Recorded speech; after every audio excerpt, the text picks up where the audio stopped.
வயலோ வயலோ வயலோ செழிக்க வாழ்வு தந்தானே, வயலோ வாழ்வு தந்தானே. அட பொன்னா விளையோ பூமிக்கு நல்ல விவரம் தந்தானே, உழவனின் உறவா வந்தானே.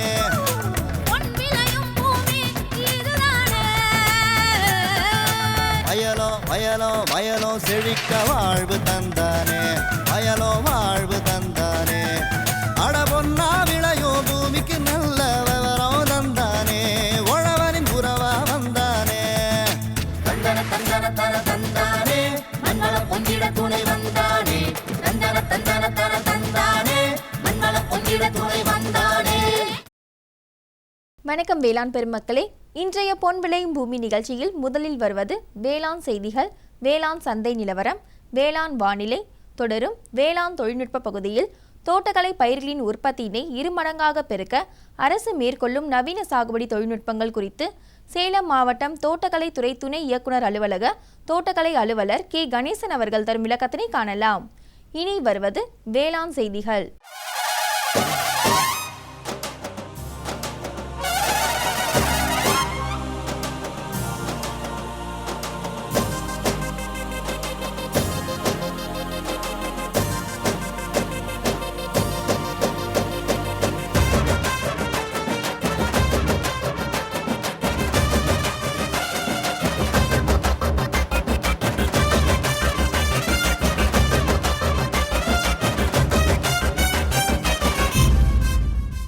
வணக்கம்.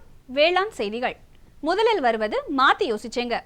வெண்டை சாகுபடியில் வெற்றி கண்ட தேனி மாவட்டம் காமாட்சிபுரம் வேளாண்மையாளர் பி ஆறுமுகதாசன் தரும் வெற்றி செய்தி. வேளாண் ஆலோசனை நேரத்தில் ஏற்காடு அரசு தோட்டக்கலை பண்ணையின் செயல்பாடுகள் குறித்து விவரிக்கின்றார் தோட்டக்கலை அலுவலர் வி குமார். தொடர்ந்து வேளாண் சந்தையில் சேலம் மாவட்டம் அம்மாப்பேட்டை உழவர் சந்தையில் காய்கறிகளின் இன்றைய விலை நிலவரம், திருச்சி திருவரங்கம் மலர் சந்தையில் வணிக மலர்களின் இன்றைய விலை நிலவரம், வேளாண் வானிலையில் வேளாண் மண்டலங்களுக்கான வேளாண் அறிவுரை மற்றும் மீனவர்களுக்கான வானிலை முன்னறிவிப்பு. விரிவான செய்திகள். மாத்தி யோசிச்சேங்க. தேனி மாவட்டம் சென்டெக்ட் வேளாண் அறிவியல் நிலையத்தின் வழிகாட்டுதலோடு தேனி மாவட்டம் உத்தமபாளையம் வேளாண்மையாளர் பி ஆறுமுகதாசன் மேற்கொண்டு வரும் வெண்டை சாகுபடியினை பற்றி கேட்டபோது,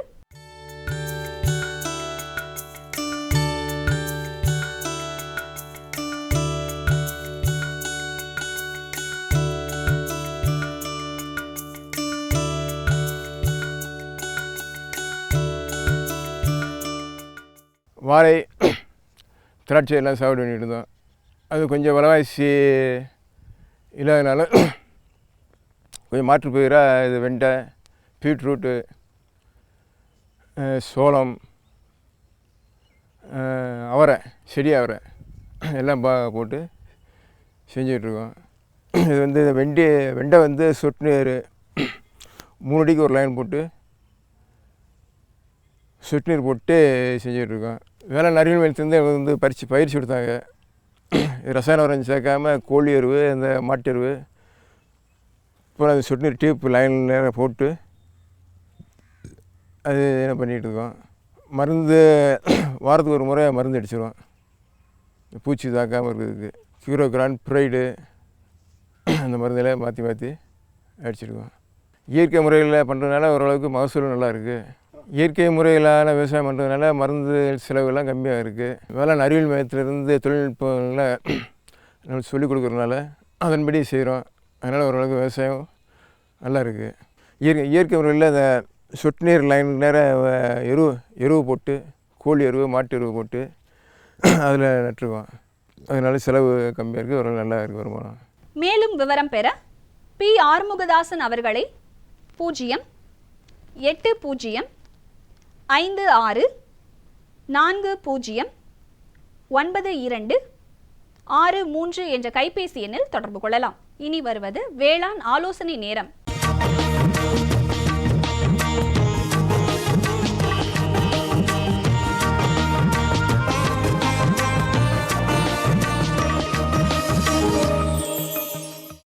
இன்றைய வேளாண் ஆலோசனை நேரத்தில் ஏற்காட்டில் உள்ள அரசு தோட்டக்கலை பண்ணை ஆற்றி வரும் செயல்பாடுகளை பற்றி விவரிக்கின்றார் இப்பண்ணையின் தோட்டக்கலை அலுவலர் வி குமார் அவர்கள். வணக்கம் வேளாண் பெருமக்களே, என்னுடைய பெயர் வி குமார். நான் தோட்டக்கலை அலுவலராக இந்த அரசு தோட்டக்கலை பண்ணை ஏற்காடில் பணிபுரிந்துட்டுருக்கேன். இந்த பண்ணை செயல்பாடுகளை பார்த்திங்கன்னா இது வந்து 15 ஏக்கர் பரப்பளவில் வந்து இருக்குது. இதில் பார்த்திங்கன்னா மெயினாக வந்து ரோஜா தோட்டம்னு ஒரு 3 ஏக்கரில் இருக்குது. இதில் வந்து 450 வகையான ரோஜா வகைகள் வந்து இங்கே வந்து பயிரிடப்பட்டு முக்கியமாக வந்து இங்கே வந்து டூரிஸ்ட்டு சுற்றுலா பயணிகளை வந்து கவரும் வகையில் அமைந்துள்ளது. அதுக்கப்புறம் மட்டும் பார்த்திங்கன்னா 2 ஏக்கர் பரப்பளவில் வந்து அலங்கார செடிகள் பூங்கா அந்த மாதிரிலாம் அமைஞ்சிருக்கு. மற்றும் இங்கே நர்சரி வந்து ஒரு 10 ஏக்கர் பரப்பளவில் வந்து அமைஞ்சிருக்கு. அதில் மெயினாக வந்து நீங்கள் பார்த்தீங்கன்னா காப்பி, மிளகு, சில்வர் ஓக் நாற்றுகள் மற்றும் அலங்கார செடிகள் மற்றும் ரோஜா ஒட்டு செடிகள் வந்து உற்பத்தி செய்து வழங்கப்பட்டு வருகிறது. இங்கே மெயினாக நீங்கள் பார்த்தீங்கன்னா வந்து மிளகு செடி வந்து அதிக அளவில் உற்பத்தி செய்யப்பட்டு விவசாயிகளுக்கு வந்து மானிய வழியில் மானியத்தில் வந்து திட்டத்துக்கு வந்து இங்கே வந்து வழங்கப்படுகிறது. கடந்த வருடம் பார்த்திங்கன்னா இங்கே வந்து மொத்தம் வந்து 3,96,000 நாற்றுகள் வந்து உற்பத்தி செய்யப்பட்டது. மற்றும் இங்கே வந்து சில்வர் ஓக் நாற்றுகள் வந்து இங்கே இருக்க எஸ்டேட்டு மற்றும் விவசாயிகளுக்கு வந்து எஸ்டேட்டில் வந்து நடுறதுக்கு வந்து இங்கேருந்து நிறைய வந்து வாங்கி கொண்டு போய்ட்டுருக்காங்க. ரெண்டாவது வந்து தேசிய தோட்டக்கலை வாரியத்தின் மூலம் வந்து இங்கே வந்து நாற்றுகளை வந்து உற்பத்தி செய்கிறதுக்கு தர சான்றிதழ் வந்து வழங்கப்பட்டுள்ளது. இங்கே வந்து மற்றும் இங்கே வந்து பார்த்திங்கன்னா கோடையில் வந்து இங்கே வந்து சுற்றுலா பயணிகள் வந்து மிகவும் அதிக அளவில் வந்து வந்துட்டுருக்காங்க. இங்கே வந்து சில்ட்ரன்ஸ் பிளேஸு, அதுக்கப்புறம் இது ஒட்டி வந்து ஐந்தனை பூங்கா ஒன்று இருக்குது. அது வந்து 25 ஏக்கரில் பரப்பளவு வந்து அமைந்துள்ளது. அதில் பார்த்திங்கன்னா வியூ பாயிண்ட்டு, அதை வர டூரிஸ்ட்டுகளை வந்து கண்கவரும் வகையில் வந்து மேலே வந்து பார்த்திங்கன்னா சேலம் வந்து ஃபுல்லாக கம்ப்ளீட்டாக வந்து வியூ பாயிண்ட் அந்த மாதிரி இதெல்லாம் இருக்குது. அப்புறம் இங்கே வந்து நாங்கள் வந்து ஒரு குழந்தைகள்லாம் விளையாடுறதுக்கு வந்து ஒரு சில்ட்ரன் பிளேவும் இருக்குது. இது அஜானிங்களை பக்கத்துலேயே ஒட்டியே வந்து அரசு தாவரவியல் பூங்கா இருக்குது. அது பரப்பளவு வந்து 40 ஏக்கரில் வந்து அரசு தாவரவியல் பூங்கா வந்து அமைந்திருக்கு. அப்புறம் சில்ட்ரன் சீட்ஸு, அப்புறம் வந்து ladies seat view point, children's view point அந்த மாதிரி நிறையா வந்து பார்க்குறதுக்கு வந்து தேவையான இதெல்லாம் வந்து அமைஞ்சிருக்கு. அப்புறம் இதை ஒட்டியே வந்து அண்ணா பூங்கான்னு ஒன்று வந்து அமைஞ்சிருக்கு. அது வந்து 7 ஏக்கர் பரப்பளவில் வந்து அமைஞ்சிருக்கு. அண்ணா பூங்கா, ஏரி பூங்கா. அது வந்து நீங்கள் வந்து பார்த்திங்கன்னா ஒண்டி கடைன்னு பஸ் ஸ்டாண்டு பக்கத்துலேயே வந்து இருக்கும். அது வந்து தோட்டக்கலைத்துறைக்கு சேர்ந்தது தான்.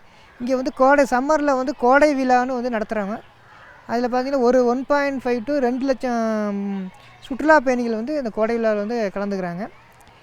ஐந்தனை பூங்காவில் வந்து நிறையா வந்து ஃபியூச்சர் இருக்குது. அதாவது அந்த சங்க இலக்கியத்தில் வந்து மக்கள் வந்து எப்படி வாழ்ந்தாங்க, ஸோ அதை பற்றி வந்து விளக்கிறதா வந்து அமைஞ்சிருக்கு. இதில் பார்த்திங்கன்னா உங்களுக்கு வந்து மர வீடு, அப்புறம் வந்து அருவி ஊற்று, செயற்கை ஊற்று, அப்புறம் ஆம்பி தியேட்டர் போன்றவையெல்லாம் வந்து அமைஞ்சிருக்குது. சுற்றுலா பயணிகள் வந்து கண்கவரும் வகையாக இருக்கிறதுனால எல்லோரும் வந்து கோடையில் வந்து எல்லாம் வந்து வருடம் ஃபுல்லாக வந்து பார்த்து சுற்றி பார்த்து இதுங்கிற மாதிரி அமைஞ்சிருக்குது. மேலும் விவரம் பெற வி. குமார் அவர்களை 09489166421 என்ற கைபேசி எண்ணில் தொடர்பு கொள்ளலாம். விளம்பர இடைவேளைக்கு பிறகு வேளாண் செய்திகள் தொடரும்.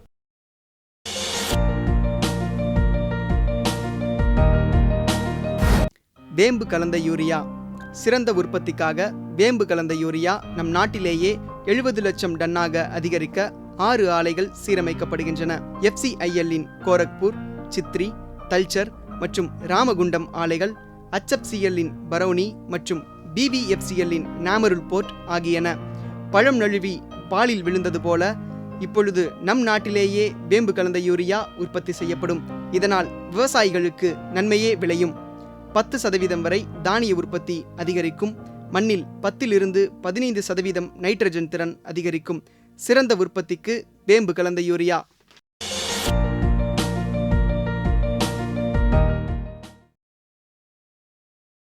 இனி வருவது வேளாண் சந்தை.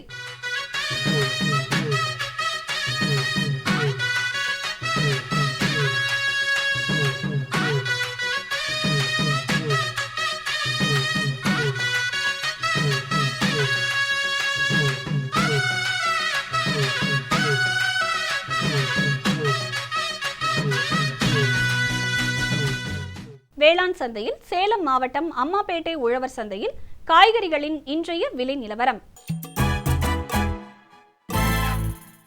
கத்தரிக்காய் 1 கிலோ 70 ரூபாய்க்கும், வெண்டைக்காய் 1 கிலோ 30 ரூபாய்க்கும், அவரைக்காய் 1 கிலோ 60 ரூபாய்க்கும், சின்ன வெங்காயம் 1 கிலோ 48 ரூபாய்க்கும், பெரிய வெங்காயம் 1 கிலோ 35 ரூபாய்க்கும், பச்சை மிளகாய் 1 கிலோ 34 ரூபாய்க்கும், தக்காளி 1 கிலோ 22 ரூபாய்க்கும், கருவேப்பிலை 1 கிலோ 40 ரூபாய்க்கும், கொத்தமல்லி கட்டு ஒன்று 20 ரூபாய்க்கும், புதினா கட்டு ஒன்று 30 ரூபாய்க்கும் விற்பனை செய்யப்பட்டது. திருச்சி திருவரங்கம் மலர் சந்தையில் வணிக மலர்களின் இன்றைய விலை நிலவரம்.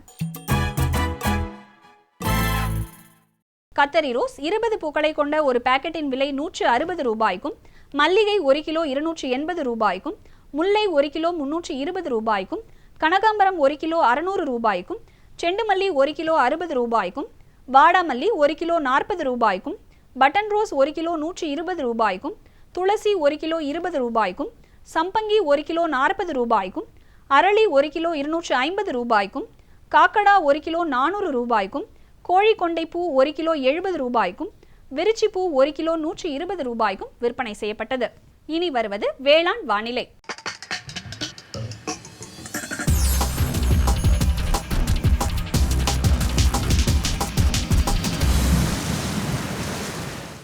மிகுமழை பொழியும் மண்டலமான கன்னியாகுமரி மாவட்டத்தில் காற்றின் வெப்பநிலை அதிகபட்சமாக 29.7 டிகிரி செல்சியஸாகவும் குறைந்தபட்சமாக 24 டிகிரி செல்சியஸாகவும், காற்றின் ஒப்பு ஈரப்பதம் 94.1%ஆகவும், காற்றின் வேகம் மணிக்கு 1.6 கிலோமீட்டராகவும், மண்ணின் ஈரப்பதம் 15 சென்டிமீட்டர் ஆழத்தில் 31.9%ஆகவும், மண்ணின் வெப்பநிலை 15 சென்டிமீட்டர் ஆழத்தில் 23.1 டிகிரி செல்சியஸ் அளவாகவும், மழையளவு 2.4 மில்லிமீட்டராகவும், சூரிய கதிர்வீச்சு 228.9 கலோரி பெர் சென்டிமீட்டர் ஸ்கொயராகவும், வளிமண்டல அழுத்தம் 1005.5 ஹெக்டா பாஸ்கல் அளவாகவும், இலையின் ஈரப்பதம் மணிக்கு 10.7 ஆகவும் இருந்தது. தொடரும் வேளாண் வானிலையில் மண்டல வாரியான வானிலை சார்ந்த வேளாண் அறிக்கை. மேற்கு மண்டலத்திற்கான வானிலை முன்னறிவிப்பு. மேற்கு மாவட்டங்களான கோயம்புத்தூர், ஈரோடு மற்றும் திருப்பூரில் வரும் நாட்களில் வானம் பெரும்பாலும் மேகமூட்டத்துடன் காணப்படும். டிசம்பர் 3 மற்றும் 4ஆம் தேதிகளில் மிதமானது முதல் கனமழை எதிர்பார்க்கப்படுகிறது. அதிகபட்ச வெப்பநிலை 29 டிகிரி செல்சியஸாகவும் குறைந்தபட்ச வெப்பநிலை 22 டிகிரி செல்சியஸாகவும், காலை நேர காற்றின் ஈரப்பதம் 87%ஆகவும், மாலை நேர காற்றின் ஈரப்பதம் 75%ஆகவும் பதிவாக வாய்ப்புள்ளது. சராசரியாக காற்றின் வேகம் மணிக்கு 8 கிலோமீட்டர் அளவுக்கு பெரும்பாலும் வடகிழக்கு திசையிலிருந்து வீசக்கூடும். மேற்கு மண்டல விவசாயிகளுக்கான வேளாண் அறிவுரை. மிதமான மழையுடன் காற்றின் வேகம் 7 கிலோமீட்டரை விட அதிகமாக எதிர்பார்க்கப்படுவதால் 5 மாதங்களுக்கு மேலான வாழை மரங்கள் மற்றும் மத்திய பருவத்தில் நடவு செய்த கரும்பிற்கு முட்டு கொடுக்கவும். அதிக மழை எதிர்பார்க்கப்படுவதால் இரவை மஞ்சள் பயிரில் கிழங்கு அழுகல் நோயையும் மற்றும் மல்லி, முல்லை, சாமந்தி பயிரில் வாடல் நோயையும் கட்டுப்படுத்த போதிய வடிகால் வசதி ஏற்படுத்தவும். சம்பா நெல் பயிரில் வடிகால் வசதி ஏற்படுத்தவும். மழையின் காரணமாக தற்போது காணப்படும் மண்ணின் ஈரப்பதத்தை கருத்தில் கொண்டு தென்னை மரத்திற்கு 2ஆம் பருவ உரமிடுவதற்கு இதுவே உகந்த தருணமாகும். தெற்கு மண்டலம் 2ற்கான வானிலை முன்னறிவிப்பு. வரும் நாட்களில் தெற்கு மண்டலமான திண்டுக்கல், மதுரை, புதுக்கோட்டை, ராமநாதபுரம், சிவகங்கை, தேனி ஆகிய மாவட்டங்களில் வானம் பெரும்பாலும் மேகமூட்டத்துடன் காணப்படும். லேசானது முதல் மிதமான மழை எதிர்பார்க்கப்படுகிறது. பகல் நேர வெப்பநிலை 29 டிகிரி செல்சியஸாகவும் இரவு நேர வெப்பநிலை 23 டிகிரி செல்சியஸாகவும் பதிவாக வாய்ப்புள்ளது. காலை நேர காற்றின் ஈரப்பதம் 85 முதல் 91% பதிவாக வாய்ப்புள்ளது. காற்று மணிக்கு 5 கிலோமீட்டர் முதல் 12 கிலோமீட்டர் வேகத்தில் வீசக்கூடும் எனவும் எதிர்பார்க்கப்படுகிறது. தெற்கு மண்டலம் 2ல் விவசாயிகளுக்கான வேளாண் அறிவுரை. வரும் தினங்களில் ஆங்காங்கே மழை எதிர்பார்க்கப்படுவதால் வயலில் நீர் தேங்குவதை தவிர்க்க மானாவாரி பயிர்களுக்கு போதிய வடிகால் வசதி செய்யவும். அடுத்த 3 நாட்களுக்கு மழை பெய்ய வாய்ப்புள்ளதால் விவசாயிகள் தங்களுடைய நெற்பயிர்களுக்கு பூச்சி மருந்தை அடிப்பதையும் மற்றும் உரமிடுவதையும் தள்ளி போட வேண்டும். தொடர்ந்து வயல்களில் தண்ணீர் தேங்குவதால் கரும்பில் இரும்பு சத்து பற்றாக்குறை காணப்படும். ஆகவே இரும்பு சத்து குறைபாட்டை நிவர்த்தி செய்ய 250 கிராம் ஃபெரஸ் சல்ஃபேட் 200 லிட்டர் தண்ணீரில் கலந்து தெளிக்கவும். பெறப்பட்ட கனமழையாலும் மற்றும் எதிர்பார்க்கப்படும் மழையினாலும் மக்காச்சோளத்தில் அடிசாம்பல் நோயை கட்டுப்படுத்த 1 ஹெக்டருக்கு மெட்டலாக்சைல் மற்றும் மென்கோசெஃப் 100 கிராம் ஆகியவற்றை விதைத்த 20ஆம் நாள் தெளிக்கவும். வடகிழக்கு மண்டலத்திற்கான வானிலை முன்னறிவிப்பு. அடுத்து வரும் 5 நாட்களிலும் வடகிழக்கு மண்டலத்திற்கு உட்பட்ட மாவட்டங்களான சென்னை, காஞ்சிபுரம், திருவண்ணாமலை, திருவள்ளூர், கடலூர், வேலூர், விழுப்புரம் ஆகிய மாவட்டங்களில் வானம் மேகமூட்டத்துடன் காணப்படும். லேசானது முதல் கனமழை எதிர்பார்க்கப்படுகிறது. பகல் நேர வெப்பநிலை 28 டிகிரி செல்சியஸ் முதல் 29 டிகிரி செல்சியஸாகவும் இரவு நேர வெப்பநிலை 22 டிகிரி செல்சியஸ் முதல் 23 டிகிரி செல்சியஸாகவும் நிலவ வாய்ப்புள்ளது. காற்றின் ஈரப்பதம் 85 முதல் 96%ஆகவும் காற்றின் வேகம் மணிக்கு 4 கிலோமீட்டர் முதல் 25 கிலோமீட்டர் வரையிலும் வீசக்கூடும் எனவும் எதிர்பார்க்கப்படுகிறது. வடகிழக்கு மண்டலத்தில் உள்ள விவசாயிகளுக்கான வேளாண் அறிவுரை. அதிக காற்றுடன் கனமழை எதிர்பார்க்கப்படுவதால் கன்றுகளுக்கு தகுந்த பாதுகாப்பு செய்யவும். காய்ந்த நோய் பூசானம் இல்லாத தீவனங்களை அளிக்கவும். வேம்பு மற்றும் நொச்சு இலைகளை கொண்டு புகை ஏற்படுத்தி நோய் கிருமிகளை பரப்பும் பூச்சிகளை விரட்டவும். விளக்குகள் மூலம் குடில்களை வெதுவெதுப்பாக வைக்கவும். பயிர்களுக்கு உரங்கள் அளிக்க வேண்டாம். அனைத்து பயிர்களுக்கும் பாதுகாப்பாக வடிகால் வசதி ஏற்படுத்தவும். காவிரி டெல்டா மண்டலத்திற்கான வானிலை முன்னறிவிப்பு. காவிரி பாசன பகுதிக்கு உட்பட்ட மாவட்டங்களான தஞ்சாவூர், நாகப்பட்டினம், திருவாரூர், கரூர், பெரம்பலூர், அரியலூர் மற்றும் திருச்சி ஆகிய இடங்களில் வானம் பெரும்பாலும் மேகமூட்டத்துடன் காணப்படும். மிதமானது முதல் கனமழை எதிர்பார்க்கப்படுகிறது. அதிகபட்ச வெப்பநிலை 28 டிகிரி செல்சியஸ் முதல் 29 டிகிரி செல்சியஸ் ஆகவும் குறைந்தபட்ச வெப்பநிலை 23 டிகிரி செல்சியஸ் ஆகவும் பதிவாக வாய்ப்புள்ளது. காற்றின் ஈரப்பதம் 86 முதல் 95% பதிவாக வாய்ப்புள்ளது. காற்றின் வேகம் மணிக்கு 4 கிலோமீட்டர் முதல் 12 கிலோமீட்டர் வேகத்தில் வீசக்கூடும் எனவும் எதிர்பார்க்கப்படுகிறது. காவிரி டெல்டா மண்டல விவசாயிகளுக்கான வேளாண் அறிவுரை. மழைநீர் சூழ்ந்துள்ள வயல்களில் உடனடியாக வடிகால் வசதி ஏற்படுத்த நீரினை வடித்து வேர் பகுதிக்கு காற்றோட்டம் கிடைக்க செய்யவும். அடுத்து வரும் 5 நாட்களுக்கு மிதமானது முதல் கனமழை பொழிய வாய்ப்புள்ளதால் தேங்கி நிற்கும் இடங்களில் சம்பா பயிரில் மேலுரம் இடுவதை தவிர்த்து மற்றும் தாளடி நடவு செய்யும் பொழுது அடியுரம் இடுவதை தவிர்த்து மழை நின்ற பின் நீரை வடித்துவிட சீராக தூவவும். வரும் நாட்களில் வடமேற்கு மண்டலத்திற்கு உட்பட்ட மாவட்டங்களான சேலம், நாமக்கல், தருமபுரி மற்றும் கிருஷ்ணகிரி ஆகிய மாவட்டங்களில் வானம் மேகமூட்டத்துடன் காணப்படும். மிதமான மழை எதிர்பார்க்கப்படுகிறது. பகல் நேர வெப்பநிலை 27 டிகிரி செல்சியஸ் முதல் 30 டிகிரி செல்சியஸ் ஆகவும் இரவு நேர வெப்பநிலை 19 டிகிரி செல்சியஸ் முதல் 23 டிகிரி செல்சியஸ் ஆகவும் நிலவ வாய்ப்புள்ளது. காற்றின் ஈரப்பதம் 84 முதல் 88% பதிவாக வாய்ப்புள்ளது. சராசரியாக காற்றின் வேகமானது 3 கிலோமீட்டர் வேகத்தில் வீசக்கூடும் எனவும் எதிர்பார்க்கப்படுகிறது. வடமேற்கு மண்டல விவசாயிகளுக்கான வேளாண் அறிவுரை. வடகிழக்கு பருவமழை தீவிரமடைந்துள்ளபடியால் நாமக்கல் போன்ற உள் மாவட்டங்களிலும் மழை எதிர்பார்க்கப்படுகிறது.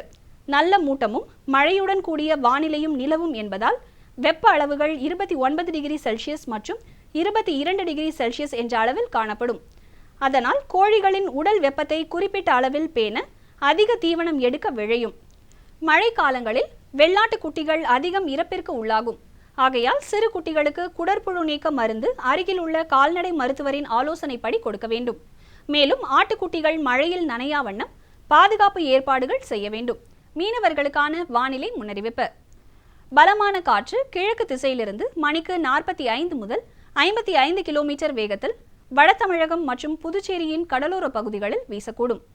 பலமான காற்று தென்கிழக்கு மற்றும் கிழக்கு திசையிலிருந்து மணிக்கு 45 முதல் 55 கிலோமீட்டர் வேகத்தில் தென் தமிழகத்தின் கடலோர பகுதிகளில் வீசக்கூடும். மீனவர்கள் கடலுக்கு எச்சரிக்கையுடன் செல்லவும். இத்துடன் இன்றைய வேளாண் செய்தி அறிக்கை நிறைவடைகிறது. மீண்டும் அடுத்த வேளாண் செய்திகளில் சந்திப்போம். நன்றி, வணக்கம்.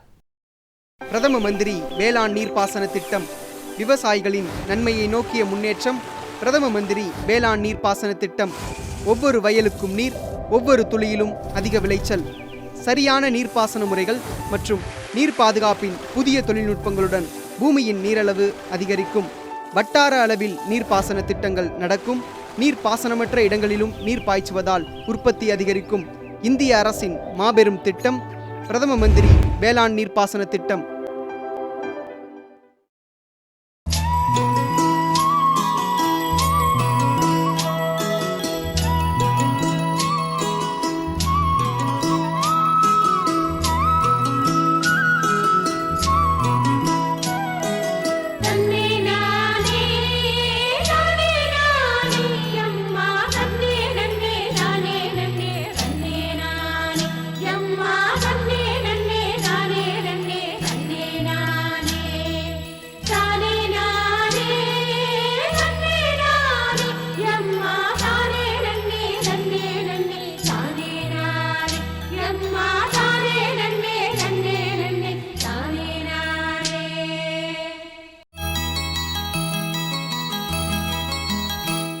வேளாண்மையில் தோட்டக்கலை பயிர்களின் உற்பத்தியை பெருக்கிடவும் வேளாண்மையாளர்களுக்கு நல்ல வருமானம் கிடைக்கவும், அது மட்டுமில்லாமல் நுகர்வோர்களுக்கு நல்ல தரமான காய், கனி மற்றும் மலர் வகைகள் கிடைத்திடவும் மத்திய மாநில அரசுகள் இணைந்து பல்வேறு நலத்திட்ட உதவிகளையும் மற்றும் தொழில்நுட்பங்களையும் வழங்கி வருகின்றது. இதனை குறித்து விவரிக்கின்றார் சேலம் மாவட்டம் தோட்டக்கலை துறை துணை இயக்குனர் அலுவலக தோட்டக்கலை அலுவலர் கே கணேசன் அவர்கள்.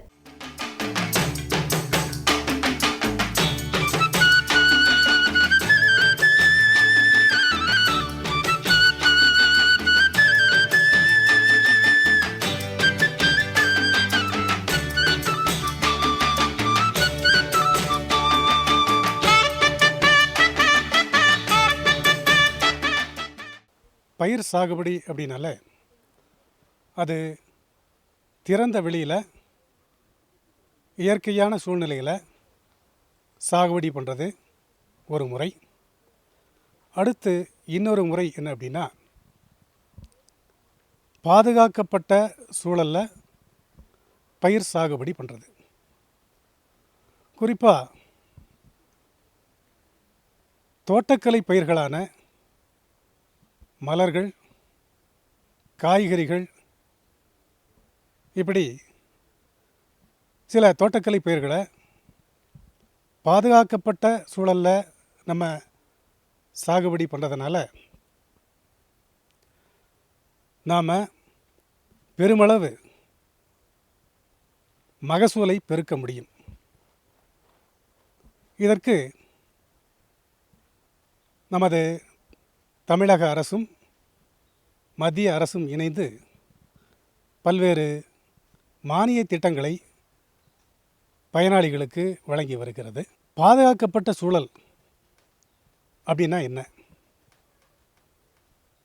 நாம் திறந்த வெளியில் பயிர் சாகுபடி பண்ணுறப்ப அந்த பயிரானது இயற்கை காரணிகளான மழை, அதிக அளவு சூரிய வெப்பம், ஈரப்பதம், பூச்சி நோய்கள் தாக்குதலுக்கு உள்ளாவது ஆகிய பிரச்சனைகளை எதிர்கொண்டு தான் அந்த பயிரானது வளர்க்கப்படுகிறது. ஆனால் பாதுகாக்கப்பட்ட சூழலில் வளர்க்கப்படுகின்ற அந்த பயிரானது செயற்கையாக தட்பவெப்ப சூழ்நிலைகளை கட்டுப்படுத்தி பூச்சி நோய்களை அண்டவிடாமல் தடுத்து சாகுபடி செய்வதுதான் பாதுகாக்கப்பட்ட சூழலில் பயிர் சாகுபடி செய்தது என்ற தொழில்நுட்பம். இது இந்த பாதுகாக்கப்பட்ட சூழலில் பயிர் சாகுபடி செய்வது என்ற தொழில்நுட்பம் அண்மை காலமாக நமது தமிழக விவசாயிகளிடையே பிரபல்யம் அடைந்து வருகிறது. அதில் ஒன்று தான் பசுமை குடில் என்று சொல்லக்கூடிய பாலி கிரீன் ஹவுஸ் கல்டிவேஷன். இந்த பசுமை குடில் சாகுபடியில் திறந்த வெளியில் பயிர் சாகுபடி பண்ணுறதை காட்டிலும் இதில் மூலதன செலவு ஆரம்பத்தில் அதிகமாக இருக்கும். ஆனால் இந்த பாலி ஹவுஸ் கல்டிவேஷனில் உற்பத்தி சதவிகிதம் 2 மடங்கு அல்லது 3 மடங்கு கூடுறதுக்கு வாய்ப்புகள் இருக்குது. சூரிய ஒளி நேரடியாக பயிர்களின் மேல் படாமல் சூரிய ஒளியிலே இருக்கக்கூடிய கெடுதல் விளைவிக்கும் அல்ட்ரா வயலட் ரேஸ் என்று சொல்லக்கூடிய புற ஊதா கதிர்களை அகற்றி பயிருக்கு தேவையான சூரிய ஒளியை மட்டும் அளிக்கக்கூடிய பிளாஸ்டிக் ஷீட் என்று சொல்லக்கூடிய தாள்களை கொண்டு அந்த கூடாரங்களை மூடுவது. அந்த கூடாரங்களிலே அமைக்கக்கூடிய பொருட்களை 2 வகையாக பிரிக்கலாம். ஒன்று ஸ்டீல் என்று சொல்லக்கூடிய இரும்பு பொருட்களை கொண்டு அமைப்பது. இரண்டாவது மரங்களை கொண்டு அமைப்பது. பாதுகாக்கப்பட்ட சூழலில் பயிர் சாகுபடி செய்யும் தொழில்நுட்பமான இந்த பசுமை குடில் அமைக்கும் திட்டத்தில் தேர்வு செய்யப்பட்ட பயனாளிகளுக்கு அந்த வட்டாரத்திலே இருந்து உரிய ஆவணங்களுடன் பெறப்படும் அந்த விண்ணப்பங்களை மாவட்ட அளவிலே இருக்கக்கூடிய தோட்டக்கலை துணை இயக்குனர் அலுவலகத்தில் பரிசீலனை செய்து மாவட்ட இயக்கக்குழுவின் அனுமதியோடு பணி உத்தரவு வழங்கி இந்த திட்டத்தை செயல்படுத்த ஆணை பிறப்பிக்கப்படுகிறது. அவ்வாறு பணி உத்தரவு பெறப்பட்டு பணி முடிக்கப்பட்ட பயனாளிகளுக்கு திட்டத்தின் விதிமுறைகளுக்கு ஏற்றவாறு மானியத் தொகை விவசாயினுடைய வங்கிக் கணக்கிலே மானியத் தொகை செலுத்தப்படுகிறது. பசுமை குடில் சாகுபடி முறையானது சமவெளி பகுதிகளிலும் ஏற்காடு போன்ற மலைப்பகுதிகளிலும் அமைக்கலாம். இதற்கான தொழில்நுட்பங்கள் எல்லா பகுதிகளுக்கும் ஒரே மாதிரியானது தான். இருந்தாலும் இந்த பசுமை குடில் அமைக்கும் இந்த முறையானது அந்த பசுமை குடில் அமைக்கும் நிறுவனத்தினுடைய தொழில்நுட்ப அறிவை பொறுத்து அது அமையும். இந்த பசுமை குடில் தொழில்நுட்பத்தின் மூலமாக நான் ஏற்கனவே தெரிவித்தவாறு மலர்கள், காய்கறி பயிர்கள் ஆகியவற்றை நாம் சாகுபடி செய்ய இயலும். ஏற்காடு பகுதியிலே இருக்கக்கூடிய விவசாய பெருமக்கள் இந்த திட்டத்திலே இணைந்து பயன்பெற வேண்டும் என்று கேட்டுக்கொள்கிறேன். மேலும் விவரம் பெற கே கணேசன் அவர்களை 094546409 என்ற கைபேசி எண்ணில் தொடர்பு கொள்ளலாம். சரிங்க. இவ்ளோ நேரம் சிரிச்சு யார்கிட்ட பேசிட்டு இருந்தீங்க? விவசாயிகள் கால் சென்டர் நிபுணர்கிட்ட பயிர்கள் பத்தின யோசனை கேட்டுட்டு இருந்தேன். காலையில சரி, மதியானம் கூடவா? விவசாயிகள் கால் சென்டர் காலையில 6 மணில இருந்து ராத்திரி 10 மணி வரை திறந்திருக்கும். ஞாயிற்றுக்கிழமை கூடவா? ஆமா, வருஷத்துல 365 நாளும் திறந்திருக்கும். விவசாயம் சம்பந்தப்பட்ட பிரச்சனைகளுக்கு தங்கள் மொழியில் உடனே தீர்வு பெற இந்தியாவில் எங்கிருந்தும் எந்த போன் மூலமும் தேசிய ஹெல்ப்லைன் நம்பர் 1800-180-1551 தொடர்பு கொள்ளவும். 7/12/2015 திங்கட்கிழமை அன்று பொன் விளையும் பூமி நிகழ்ச்சியில் மாத்தி யோசிச்சேங்க. சம்பங்கி மலர் சாகுபடியில் வெற்றி கண்ட வேளாண்மையாளர் எஸ் பாலகிருஷ்ணன் அவர்கள் தரும் தகவல்கள். வேளாண் ஆலோசனை நேரம். மாடு மற்றும் ஆடுகளை பாதுகாப்பாக பராமரிக்கும் முறைகளை விவரிக்கின்றார் டாக்டர் கே பாலகிருஷ்ணன் அவர்கள். வேளாண் தொழில்நுட்ப பகுதியில் ராமநாதபுரம் மாவட்டத்திற்கு ஏற்ற குறுகிய கால நெல் ரகம் கோ 651 மற்றும் சிறுதானிய வகைகள் குறித்து எஸ் அருள்மொழி அவர்கள் தரும் விளக்கம் ஆகியன இடம்பெறும். நேயர்களே, இன்றைய நிகழ்ச்சியில் இடம்பெற்ற அனைத்து பகுதிகளும் உங்களுக்கு மிகவும் பயனுள்ளதாக அமையும் என்று நம்புகின்றோம்.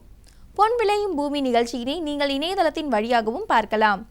எங்களின் இணையதள முகவரி www.youtube.com/user/agriculture-chennai மற்றும் www.ddpodigai.org.in. ட்விட்டர் மற்றும் ஃபேஸ்புக் ஆகிய சமூக வலைதளங்களில் அக்ரி டிடி சென்னை என்ற முகவரியில் பார்த்து பயன்பெறலாம். உங்களது கருத்துக்கள் மற்றும் ஆலோசனைகள் வரவேற்கப்படுகின்றன. அனுப்ப வேண்டிய மின்னஞ்சல் முகவரி ddagri05chennai@gmail.com. வேளாண்மை குறித்த விவரங்களை பெற www.farmer.gov.in என்ற இணையதளத்திலும் 1801801551 என்ற தொலைபேசி எண்ணிலும் தொடர்பு கொள்ளலாம். மீண்டும் அடுத்த பொன் விளையும் பூமி நிகழ்ச்சியில் சந்திப்போம். நன்றி, வணக்கம்.